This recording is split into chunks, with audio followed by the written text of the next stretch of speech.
heaven? No. It's Iowa.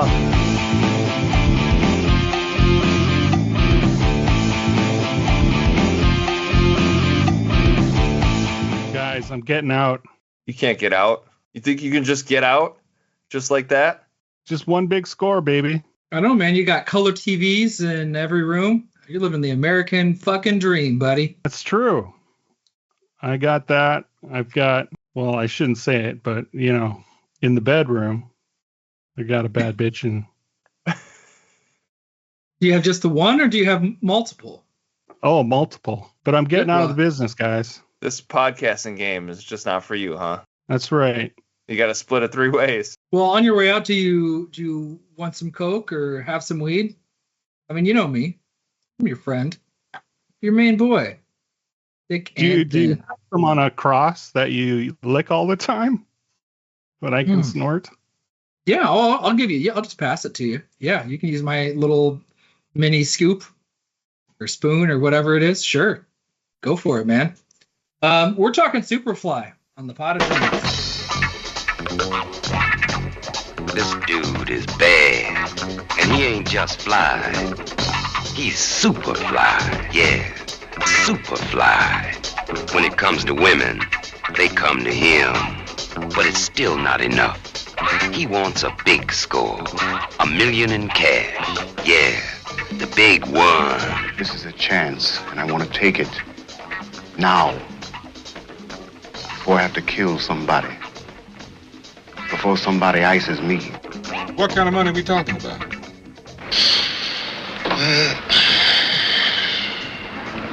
Not much. I want his ass out working.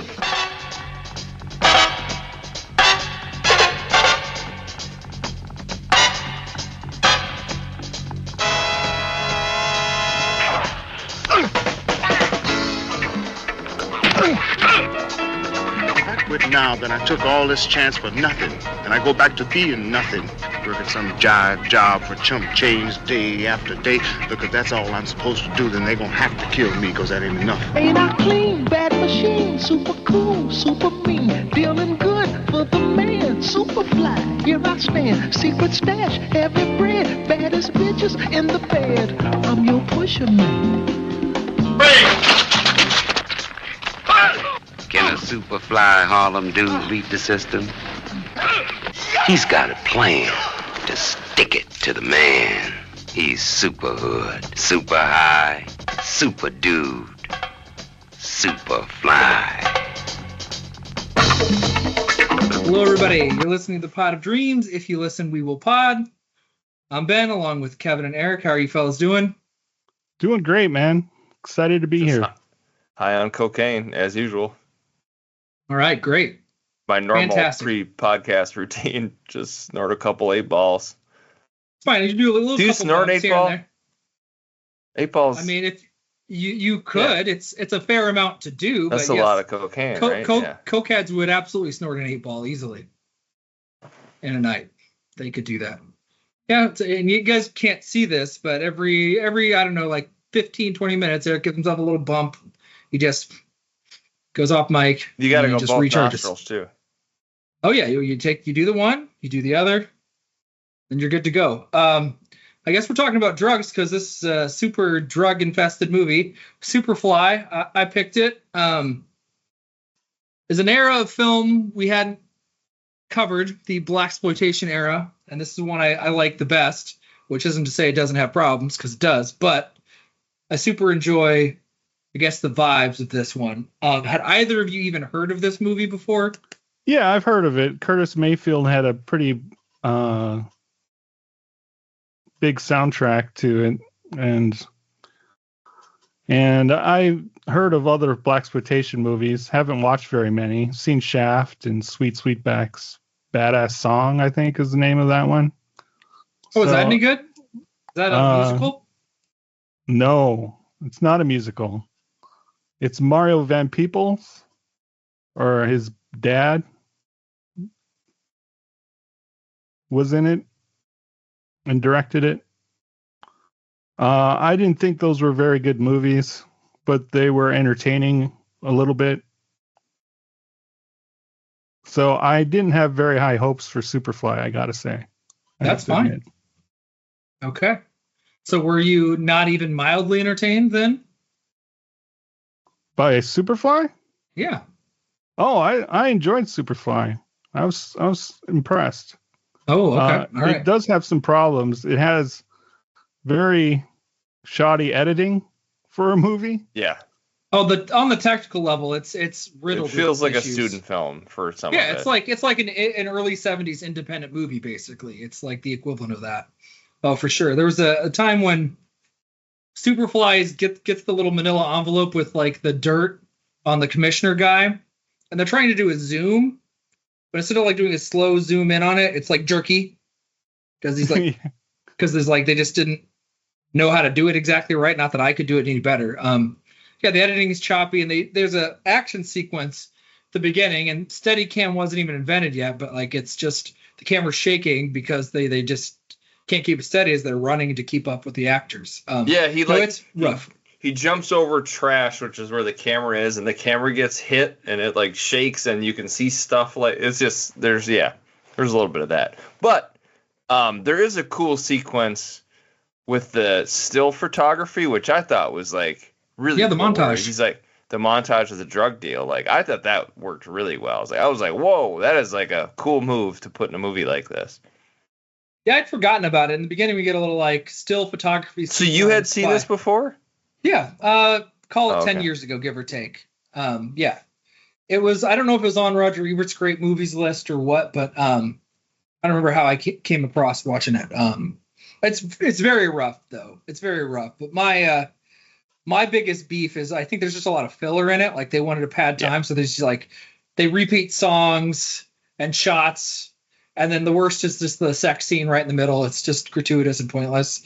Like they just want to stretch out the runtime. In the bathtub? Yes. That I don't know however many minutes that is.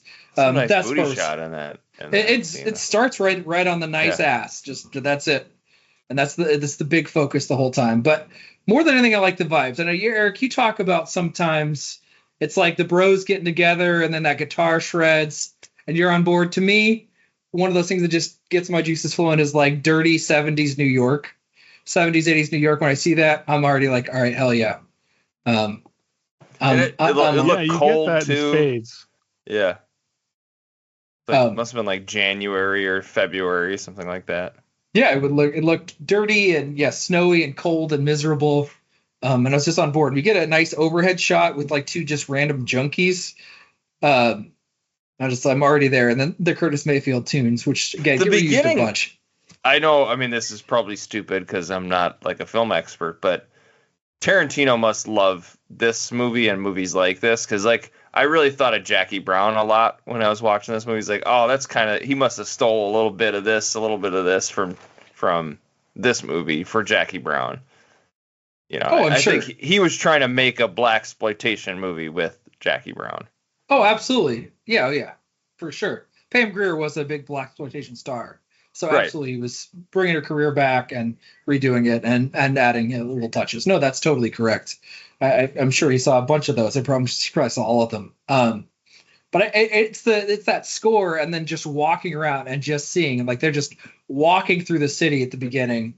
I'm just like fucking around and it just looks I don't know. It just makes me happy. And then there's lots of little moments amidst the padding that really.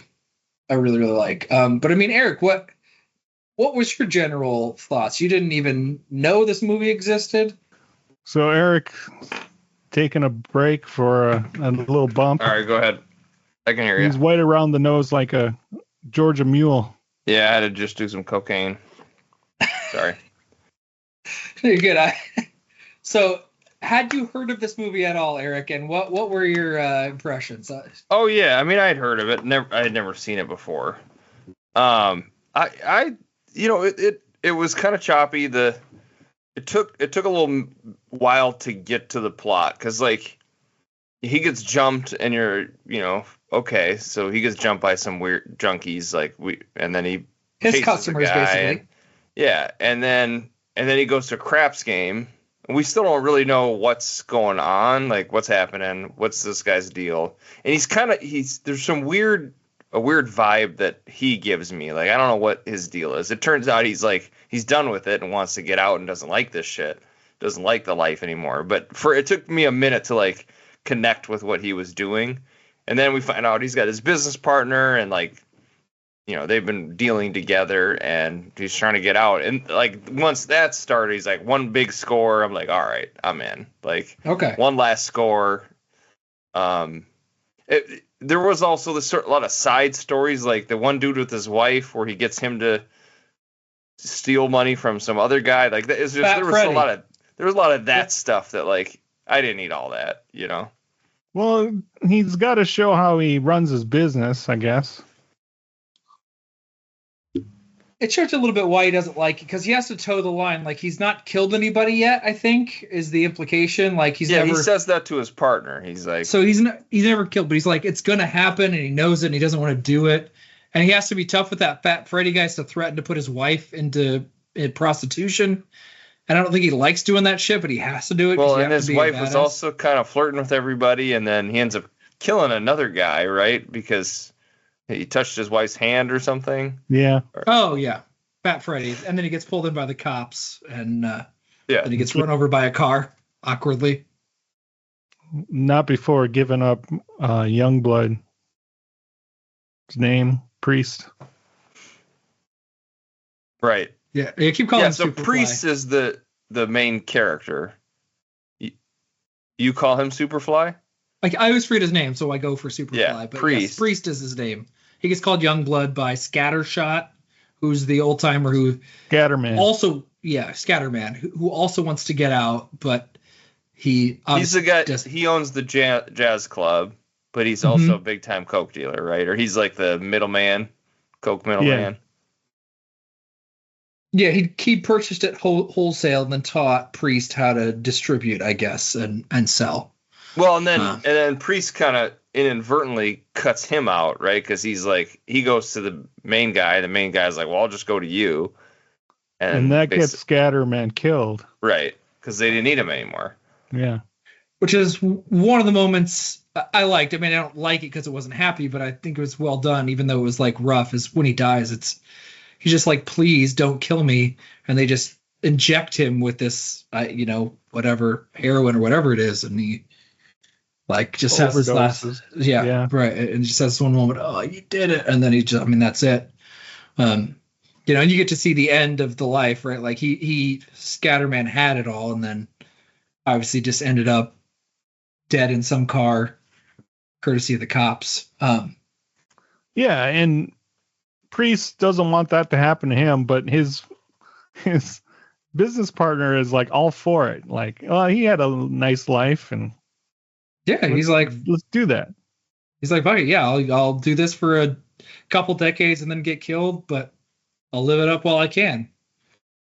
You got color TV and snort half a piece a day or whatever he says, half a dope a day, American dream.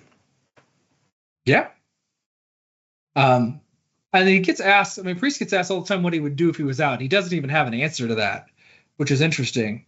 There's so much going on underneath the surface because, the Civil Rights Act was, 5 years before this movie came out? There wasn't hardly any quote-unquote black movies before this era. Like, it just, so many things coalescing at this time. The Hays Code is done. The studio system is collapsing so you could make a movie like this. It's part of the way I like it, just the vibes and energy. It just captures a really particular time and place. There's a little bit about, isn't it like the Black Panthers that come to him, right? When he's at that German bar. I always thought that was kind of weird that he hung out at some fucking German bar. But, was it German? I didn't read what was. There was like Hofsbrau or something like that is what it said on the sign. Oh, interesting. I didn't ever notice that. That was the beer they were advertising. I don't know if it was a German bar. Yeah, maybe right. But yeah, and then he's, he kind of tells him to get out of here. I'm not gonna fucking help you guys. So there's a little bit of that sort of political kind of. Does a drug dealer want to help the Black Panthers? And he doesn't. Kind of. No, he does not. If you want to get a bunch of guns and kill Whitey, sign me up. Otherwise, leave me alone. just this blatantly pissed off guy trying to figure out what he's doing. Yeah, there's a little bit of what's he going to do with all this, and you see, and what I like is you don't, it doesn't overstate it. You see the effect that the drugs are having on the community. It's not like really helping anybody except for a few people at the top, and even then, really, they're just helping rich, corrupt, white cops. So it's super not beneficial, other than the few people at the top. I don't know. It just doesn't look glamorous. You get to see all aspects of it. But mostly it's like the location, the vibes of this movie that I like. And I like the rough edges. I like that it's basically this DIY crowdsourced. And they even got money from locals to pay for some of this shooting. So did you mention this when we did the lead in last week? So the guy that directed Superfly is the guy that directed this, is his dad, right? Did we talk about that? Shaft's dad? Or no, Shaft? the director of Shaft is the dad of the director of this movie. Yeah. Which is kind of crazy, right? No, nobody cares. No, I mean, I care. I don't know. I'm just evaluating if is it crazy. I don't know. It's probably a pretty small circle at the time of black filmmakers. Yeah, so I help each other out. Noting. I don't remember if you brought that up before when you had I saw that and I thought that was kind of interesting. Well, I saw that he was born in Minneapolis. Oh, I didn't know that. Yeah, so Gordon Parks Jr. is the director of Superfly, and his dad, Gordon Parks, was the director of Shaft. But you're saying Gordon Parks Jr.? Yeah, Minneapolis, Minnesota. There you go. Look at that. When did he move? How many years did he spend in the great city of Minneapolis? Maybe he's still there. No, he died in a plane crash or something. Oh, he man. died at 44 years old.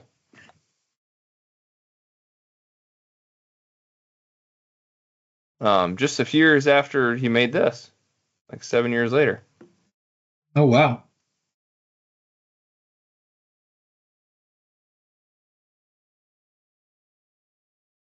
Huh. Yeah, I don't know. Yeah, small plane crash near Kenya. Yeah, I don't know where we're going with that. I just thought that was kind of interesting. Yeah, well, we're just trying to see how long he grew up and lived in Minneapolis. I Didn't figure it out. No. Fair enough. Not that important. What I was going to say is, obviously, like I said, what I liked was his, like, he's got one last deal, and so he has to sort of put all these pieces together to try to do it. The plan, I was a little like, all right, so what's your plan here? It was a little confusing to me. And then obviously the way it plays out, sort of like an Ocean's movie where he had this whole, plan all along where he's going to switch the bags and then, all of that. And straight out of Jackie Brown. Now that you say that, don't they switch bags at the absolutely, end of Jackie yeah. Brown? Yes. That's exactly what they do. Yeah. She disguises the bag and at the department store, walks out, and then De Niro has the other bag and it's just got clothes in it. He took the money. So it's very similar setup. But I just walk me through it. He was going to get the drugs and just do like a big drug deal and then just bounce, right? That was his original plan. The original plan was, get as much coke as he can. Yeah. $500,000 and then go do whatever. If he didn't know what he was going to do, but he's just going to leave New York and go wherever the hell. But then they got pinched, and the cops were going to you got to do this for me, or we're going to kill you. And so he wanted then just to take half his money from his business partner, who wasn't going to let him do it, right? Yeah. So then they've already sold their coke. Right. So they have their $1 million, right? They have their $1 million at the end. So he takes his $500,000. He uses $100,000 of it though to go to the mob and get a hit out on or he that said guy's. he did. Yeah. Well, you see him at talking a coffee to two shop. mobsters. That's true. Yeah. But you know how the financial arrangement works, right? Do they get paid regardless? Like the mob gets $100K no matter what. You know what I'm saying? You know what I'm saying? Like, Yeah, they don't make it clear. But did you For know sure. when that was happening? That was his plan. 'Cause No, that was not actually, at all. that's the same- I was No. very confused. I'm like, You're not who supposed are to. these people? What is he doing? Yeah. There was a You're lot not of that. supposed to know. There was a lot of like, I don't know what you're doing, man. I don't understand this. Yeah, but yeah, then they don't it pays explain off. stuff. Oh, it does for sure. Yeah, characters come and go, and they aren't elaborated on, and they're not fleshed out. Like the two female characters in this, like have almost no anything. Like they don't get any actual like breadth or depth whatsoever. But yeah, they get, but it culminates in a like he gets to tell the cops to fuck off. He like snorts coke right in front of them, right? Like he pulls it out, looks at them, snorts them, and then just berates them, kicks their ass, and then in the end they let him go because they can't do anything. Threw the one guy right in the trash can. Just a direct shot. All that karate paid off, you know. Yeah, The karate was yeah. I forgot there was a lot of karate in this movie too. Yeah. Yep. He walks away. Never know what he did, but no, yeah, you're not supposed to know. It's like he's just having this random conversation. And yeah, it doesn't hold hand. It just kind of throws you into this chaotic life of this dude as he's just walking. Most of it's just him walking into bars and having conversations with people. Yeah, right. You go from one bar to another bar and have a conversation. You're like, wait, who's this guy? Who's this guy? What's going on? What's their motivation? Yeah, I don't know. It is a little frenetic in that. It's like it's not super well written. It's not laser precise. It's part of the roughness. I mean, I like it, but it's also it isn't clean and tight. It's kind of like what's happening. I don't know. Let's look for context clues. And the white lady, I don't even know. I mean, how did they meet? What's their backstory? Well, she's obviously his mistress. Sure. Side piece. Well, she thinks she's the main piece, doesn't she? Does she know she's a side piece? Well, she might think complains she's the a main little course. bit about She's, him just coming over. am I just a drug dealer to you? Right. Is that all I am?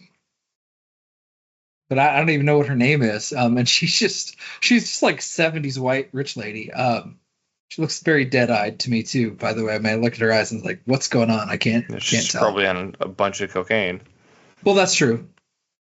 But I it's like, how did they meet? Was he her drug dealer at one point? And I guess that was it. Like, well, he makes that one joke about you deal more. You're the better drug dealer than anybody I have, or whatever. So she probably helped him. She was probably a hookup, and then he got hooked up. Sure. She's got her rich white friends who want to do that 70s coke. I don't know. It's one of those ones just like looking at all the buildings. I don't know. Like the 70s just seems like a wild time. I mean, you were born in the 70s, Kevin, but you didn't get to walk around New York streets. It seems like just wild. I don't know. Just even looking at prices, dirty and dangerous. And I look at the prices and think this is bonkers. Just absolutely bonkers. Is that just because it's like post-Vietnam and there's all this turmoil in the 60s that things were just out of control, or what? I don't know why New York got so shitty in the 70s and 80s. I think in the time this movie was shot, Vietnam was, I think, still going on. So it wasn't even done. Yeah, I don't know. I don't know what the story is for why New York was so bad in the 70s and 80s. I don't know what the history of that is, but it's probably all the drug dealing. Yeah, maybe. A lot of cocaine. Yeah, rampant cocaine. No crack yet, right? So it's just straight cocaine. Yeah, I don't know. Meth hadn't been invented yet. It's just coke or weed. They really dined out on that Curtis Mayfield song in this movie. I mean, it's a good song. There's two. I mean, There's two, and they use them over Superfly and over and Pusher Man. Yeah. Yep. They're like, well, we got this awesome score. We're going to use it. There's it's a bit that much. bass line and that little guitar lick that dun, dun, dun, dun, dun, dun. They just use that over and over again. That gets me. It's too repetitive in this movie, but that's like my version, Eric, of like shredding. Like, oh, I'm there. It's funky. I can dig this. How many times since you watched this did you listen to that in your car while you were driving? I mean, I don't have a way of reliably listening to streamed music in my 2015 Dodge Grand Caravan, and I don't like commute much. So do you still have CDs, or how do you?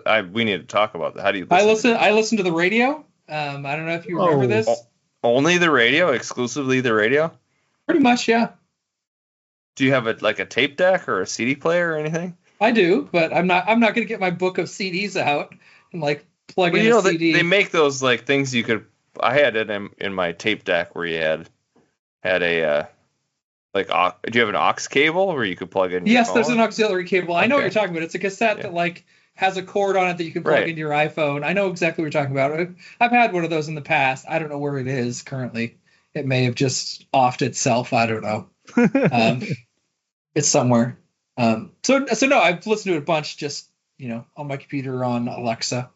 Although the first time I heard it, I'd never heard the song before until I watched Superfly. That was like months of listening to the songs over and over again, particularly Pusher Man. Is like, this is just great, great, great. I could have done less shots in this movie of Ron O'Neal's face, though, especially in the beginning.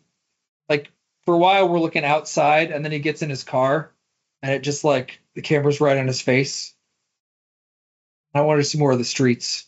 And we just get lots of, okay, he's driving, and the credits, they just, like, lingered on for me quite a lot. But, yeah, they're like, we got a hit here. These are hit songs. We're just keep playing them. We're just going to keep doing it. I mean, he's even in the movie doing the song, like, performing it. Yeah, and they listen to a record of it in the movie. Yeah. Like, right before he confronts his partner about, like, I'm getting out right now. Like, they start playing Superfly. Or maybe it's, I don't know if it's Superfly or Pusher Man, but one of the two, the record starts spinning to take it out. But hey, good stuff. Love that 70s funky sound. I thought he had an interesting face. He's an unusual looking cat, man. Oh, he looks like Prince a little bit. Yeah, I see where Prince got his look from. Yeah. Oh, going interesting. for that Superfly. Stole it from Superfly. Interesting. Like the cool mustache and then the long hair. That's definitely a Prince look. The straight hair for. Yeah, he looks a different looking guy. Like, yeah, just recognizable. Yeah, but he's not in very much other stuff. Like, because I couldn't tell you offhand any other movie he's been in. I could look up Wikipedia and I think find like a couple of movies that he's done. Like Superfly 2, is he in Superfly the sequel? Like Superfly I think so. TNT or something? There's a sequel. I think if you count the remake, I think there's 4 movies total. Wow. But they don't like. It doesn't. This wasn't the era of franchises, so it wasn't like they did Superfly and they're like, crap, this movie made a boatload of money, which it did. This movie was a hit. They weren't like, hey, we got to just turn around and make Superfly 2, the continuing adventures of Priest. I think there's a pretty big gap. Interesting. Let's see. Let's pull that.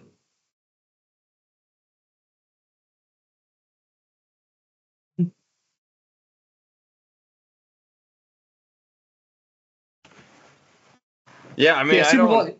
Yeah. Oh, go ahead. No, I was gonna say there's Superfly TNT, so I guess that one did crank out, and then there was another one in 1990, The Return of Superfly, and then the remake in 2018.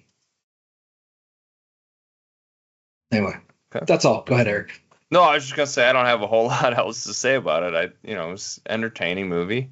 Yeah, definitely a different genre than I would have expected. I guess it's more like a crime movie, but you can see the seeds, like I said, of other people that I like a lot would have been super influenced by it. Like Mean Streets? Do you think Mean Streets took something from this? Mean Streets is kind of like the Italian version of this, but yeah.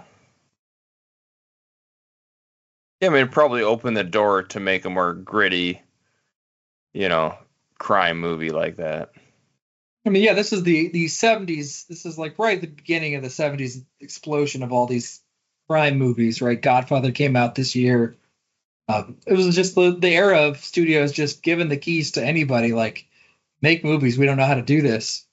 And people rooting for the criminals, wanting them to be heroes. This is the era of cops being super corrupt. Yeah, Serpico's going to come out in a year, and everybody thinking, like, authority sucks. Yeah, I guess that probably ties into the Vietnam War. Like, everybody within is like, oh, yeah, the U.S. government lied. They killed a bunch of people. Nixon's resigning then, right? There's that whole part of it. That's coming, but yeah. The distrust of power. The man. Yeah. And this one, they get to tell, like, whatever vice commissioner, whatever his title was, to fuck off. I'm sure that played for everybody, but particularly a black audience. You got to watch this, like, Black man tell a super corrupt white cop to just piss off, and then he walk away. Yeah, he won. He beat him. And he gets out of the life of crime, right? He doesn't glamorize it really, because it makes it clear you're really not doing anything. You're not rebelling against anything. Crime is just another layer of the man, right? It's another thing the man does. And he walks away, and it's great. I don't have a lot to say about it either. I think people should check it out. It's very rough. It's not polished, but that's what makes it, I think, charming to me. It's like, we're going to just grit it out, make a movie. We kind of know what we're doing, but we don't have a ton of money and a ton of experience. Yeah, the editing gets a little wonky, but it makes, like, delightful awkwardness. I love the chase at the beginning. Is just him sprinting after two junkies, or one. He knocks one out or whatever, and then chases the other one. And they just run through the neighborhood, eventually, like, climbing up fire escapes, and the ends with the junkie just, like, collapsing and just vomiting because he's exhausted. I don't even know what the junkie took, by the way. Like, drugs, I guess. I couldn't even figure out. Some cash, it looked like. Yeah, he had it in his hand, and then he grabs it from him after he kicks him. And there's just that poor family in there, like, screaming, like, just, there's, like, I guess this is shit we have to deal with. Like, there's nobody we can call. Like, this is just how it is. People living their life. Sleeping on mattresses on the floor and stuff. Yeah. Yeah, I like the social implications of it. Like, his partner just wanted to keep doing what they were doing because this is, like, what the man set up for them. And that's kind of like all he could expect and hope for. Like, this is as good as it gets. Yeah, he was fine. He's like, yeah, I'm getting used. And I like, because he makes a compelling argument. It's not just he's like, I get used by anybody. I'd get used if I were, like, a cashier. Like, I'm getting used when I'm making a shit ton of money to get used. Let him use me. I don't care. Well, then he's like, what are you going to do? Like, what else are you going to do? Yeah, it's a really good bit of dialogue. Yeah, what options? Fine. 2 decades as a super rich guy, and then the white people are done with me. That's fine, man. But for Priest, it's just not enough. And he's like, I got to get out. Like, this is awful. I want to try to figure out what freedom really looks like, right? I mean, we've just Civil Rights Act Pat. I want to try to actually live life, whatever that means. And that's great. Just individualist 70s message. So, yeah. Because, like, 500,000 then that's definitely $1 million now, don't you think? It's probably like $5 million. So that's a lot of money. Oh, you mean him leaving with 900? Yeah. He left with like 900,000. I think, didn't he take his partner's share? I don't think so. Oh, he did. Well, then he's an honorable man. So he got 400,000. You could live for several years off 400,000 in 1972. I'm gonna look that up. 400,000 in 1972. Yeah, because you could go go down to Florida Keys and buy a house. It's worth $3 million now. Yeah. Yeah, that's a lot of money. You can get a fresh start. And this is before there are, like, cameras everywhere, and just, hey, we find a spot, and maybe I'm gonna open a bar, whatever. Like, I don't know, lots of options. Or just go sell drugs somewhere else. He could. Well, that's the thing. He's gonna have a hell of a drug habit to kick. I was like, that's gonna be one thing, buddy. Like, you've been snorting a bunch of cocaine every day for years. Well, it was funny because the the bar guy that he was buying this stuff from was like, I got my own personal stash. It's like he was gonna let him sell that. I got a key, my own personal stash. It's like, oh, okay. Just starting a key of cocaine. But yeah, I would say for me, it's about probably like 3.5, 4 stars, maybe 3.5 stars. Yeah, I think that's pretty reasonable. I'd go 4 stars, but that's it. I mean, it's because I like its flaws mostly. I like the vibes. It definitely has problems, but I mean, I think it's worth watching. I think it's a fun time. Yeah, I think we're all ballpark buddies on this one. It's 3.5. It's entertaining, but it is very rudimentary of a movie as well. Yeah. I just didn't like the priest character all that much. There wasn't a whole lot there. Not that he was like a bad guy or a bad actor. There just like wasn't a whole lot to him. Well, he was cool and the ladies liked him. Yeah, I guess that's it. He's super fun. Yeah, I mean, they had an idea. Like, the characters aren't super flushed out. But like I thought he'd be like a tough guy, or like which he really wasn't, or know. I thought that's funny, and he wasn't funny at all. In the beginning, when he ran down the druggie that stole from him, he's determined. Showing how he pulled himself up on that fire escape and kind of turned himself around. I was actually impressed that he did that himself. I was like, oh shit, that would be hard to do. Like, just jump up and grab it and pull himself up. I don't know if I could do that. I definitely couldn't do that. Yeah, I'm sure I couldn't. Yeah, I mean, it shows his dogged determinism at the beginning. But yeah, he doesn't. I mean, none of the characters are super fleshed out. It's like we just have this idea of this guy's a drug dealer and he's going to actually get out. We got to go through this process. He's got a partner that loves the life and doesn't want out. And we see the end of the road for that life. Mm-hmm. And that guy goes down. Yeah, no, I think it's a good movie. Glad we watched it. Yeah, I think, Eric, you're next. Okay. Next movie is from 1988. And it's directed by David Zucker.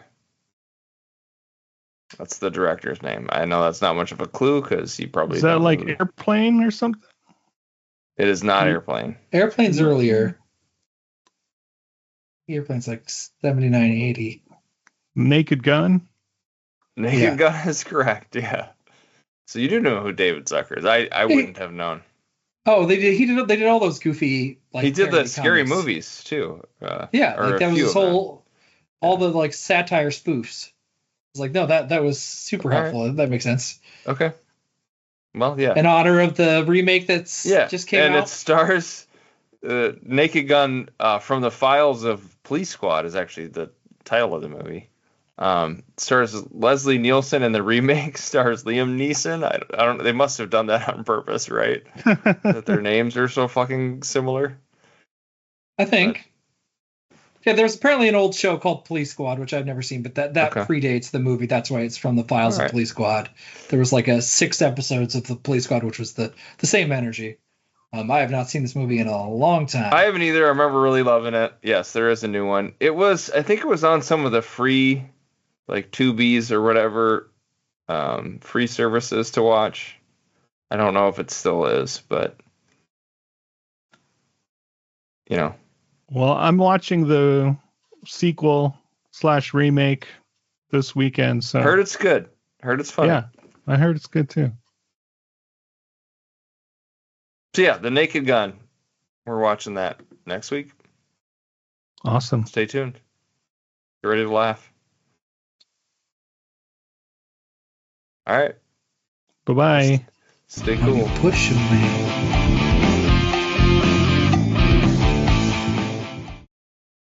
So, Eric, what happened?